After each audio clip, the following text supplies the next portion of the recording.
Assalamu Walaikum. Hello friends, how are you? Welcome back to my another video. In this video, I am going to show you how to put border in the middle of the page in Microsoft Publisher. Let's get started. Firstly, we have to open a Publisher document. Now we want to put a border in the middle of the page. Go to the home menu, then click the shape drop down menu and choose a rectangle shape.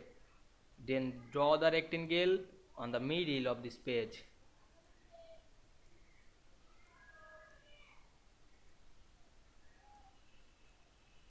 Then click the rectangle and go to the shape format menu, then click shape fill option, select no fill. Then we can see here we put it a page border middle of this page very easily. You can change the page border color. Click the page border option and go to the shape format menu, then click shape outline option and choose any color. Otherwise you can change the white. Go back again the shape outline option and go to white option, then choose any white.